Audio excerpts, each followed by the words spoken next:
Plug looks to add the 45V to their quarterly statements, and an opinion piece in the Chicago Tribune perfectly states what needs to happen for the U.S. hydrogen economy to take off. I'll go over this and give my thoughts on today's Hydrogen Podcast. So the big questions in the energy industry today are, how is hydrogen the primary driving force behind the evolution of energy? Where is capital being deployed for hydrogen projects globally? And where are the best investment opportunities for early adopters who recognize the importance of hydrogen? I will address the critical issues and give you the information you need to deploy capital. Those are the questions that will unlock the potential of hydrogen, and this podcast will give you the answers. My name is Paul Rodden, and welcome to the Hydrogen Podcast. In a press release on June 28th, Plug to receive federal clean hydrogen production tax credit at Georgia Hydrogen Facility.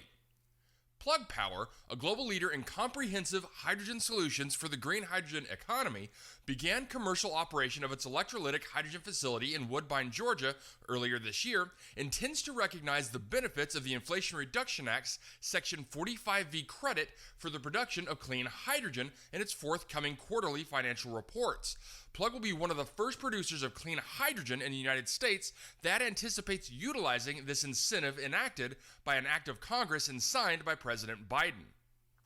The PTC offers a production credit of up to $3 per kilogram for clean hydrogen produced in the U.S., providing a substantial financial incentive for hydrogen production in the U.S., substantially lowering the cost of hydrogen production in the U.S. market. This incentive allows newer, cleaner technologies, such as electrolytic hydrogen, which is produced from water, to be more cost competitive with incumbent hydrocarbon technologies. In the passage from the IRA, the U.S. government has made it clear that clean hydrogen is essential to decarbonizing hard-to-abate industries, combat global climate change, improve U.S. energy security, and build a domestic clean energy manufacturing economy. In the case of Plug's fuel operations and sales of fuel to its customers, this benefit will provide a meaningful reduction in the company's fuel costs. This benefit is one of the key factors that will enable Plug to drive overall fuel margin to a break-even run rate by the end of the year and positions Plug for growing positive fuel margins in 2025 and beyond. In a quote from Andy Marsh, Plug CEO, government support for clean hydrogen is critical to achieving mid-century decarbonization goals. By leveraging these incentives, we can scale our hydrogen production capabilities and catalyze industry-wide technology advancements. The use of PTC will drive innovation and investment in clean hydrogen solutions, which are essential for a sustainable future. Plug's 15-ton per day, or TPD, Georgia facility is the largest electrolytic liquid hydrogen production plant and the largest PEM electrolyzer in the United States, representing a landmark achievement in Plug's build-out of a vertically integrated hydrogen ecosystem. In addition to its hydrogen plant in Georgia, Plug is expanding its presence with an already existing 10-ton per day plant in Tennessee and a 15-ton per day liquid hydrogen facility in Louisiana scheduled to be operational by the end of 2024.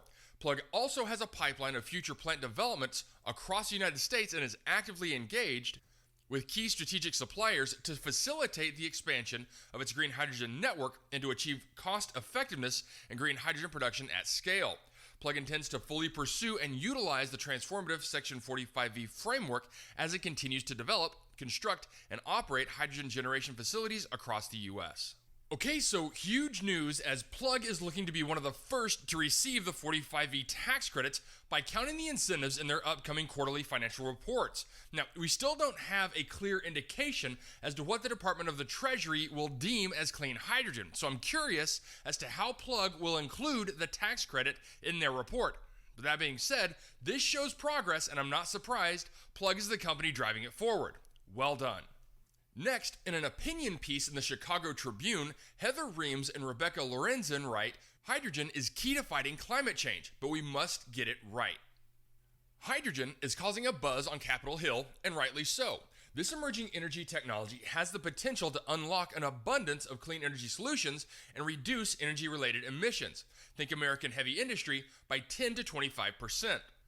Hydrogen provides the United States an opportunity to strengthen America's long-term manufacturing competitiveness and become a global leader by advancing innovative, low-emissions technologies.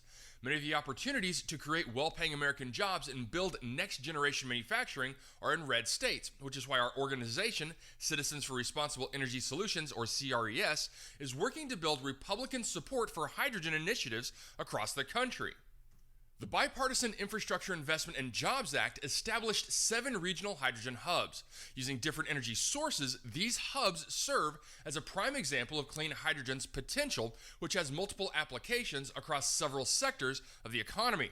With billions of dollars of federal investments pending in the nascent industry, it is in America's interest to ensure hydrogen deployment is provided the opportunity to succeed in the market, and that requires policies that accelerate deployment, not policies that increase obstacles to building infrastructure and technologies. Support for hydrogen, including tax incentives, is bipartisan in Congress. The hydrogen production tax credit should incentivize investment and communities across the country to support a variety of manufacturing sectors that are looking for ways to lower emissions while still meeting energy demand. America is the world leader in emissions reduction because we embrace an all-of-the-above energy approach that values affordability, reliability, and environmental stewardship, and hydrogen can play an important role in building on this success.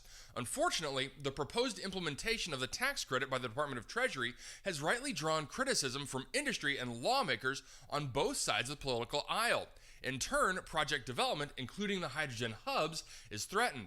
Instead of recognizing the important role all types of homegrown energy play in our attempt to advance a hydrogen economy, the administration is elected to propose strict guidance that would ultimately pick winners and losers. For example, the proposed guidance would not provide a pathway for existing hydropower and nuclear energy, 2 of the largest sources of baseload, zero-emissions electricity generation that can power electrolyzers around the clock. It would also limit hydrogen producers using natural gas paired with carbon capture as a feedstock from accessing the tax credit, discouraging investment in one of our nation's most abundant resources and among the most affordable ways to produce hydrogen. CRS foreman submitted comments to the administration stating just that. The white paper states scaling up a robust and competitive hydrogen industry in the United States will require pulling a variety of policy levers to strike a balance between the right amount of incentives, ensuring the cleanest production possible, and allowing developers enough leeway to get their projects off the ground. We need continued investment in research and innovation. The U.S. Department of Energy's Hydrogen Fuel Cell and Technologies Office, the Office of Clean Energy Demonstrations, other cross-cutting hydrogen programs, and the Loan Programs Office play an important role in ensuring the latest hydrogen technology can grow and scale. In addition to furthering American innovation, we must articulate an explicit export strategy.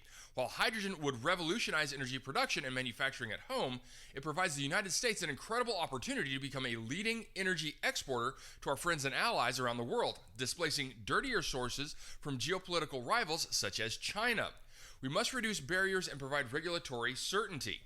Instead of the Department of the Treasury's restrictive approach to the hydrogen tax credit, a flexible, more phased-in adoption would better encourage the use of incentives and increase the return on investment for American taxpayers. And finally, we must streamline permitting and put the federal government's dollars to work, put shovels in the ground on hydrogen projects across the country, and ensure we have an efficient transportation and refueling system for hydrogen once it is produced. Hydrogen can play a key role in affordably lowering emissions here at home and abroad. And we can't afford to misstep if we want America manufacturing to be globally dominant in the coming decades. We look forward to continuing our work with federal lawmakers to ensure the United States gets it right. Okay, so a very strong opinion piece on hydrogen development here in the U.S., and it echoes very well what I continue to say here on the podcast and what I hear others in the industry say as well. There are a multitude of technologies available to generate clean hydrogen. Leverage them all in the proper applications to drive the hydrogen economy forward. And there are some points made in this opinion piece that I would like to highlight. The first is the idea of becoming a net exporter of hydrogen. I had the honor of moderating a panel discussion at the North America Hydrogen Tech Expo last week, covering ports as a gateway to driving hydrogen growth. I was amazed at the current infrastructure's ability to handle hydrogen and derivatives and their plans for continuing to build and adapt to allow more hydrogen to flow into the port. And these steps are happening in ports around the world. Also of note in the article is the topic of the Department of the Treasury's 3 pillars and how it's strangling the hydrogen economy. Late last week, we saw the doors close to universal hydrogen. I believe this was a direct result of the delay in 45E tax credits getting formalized.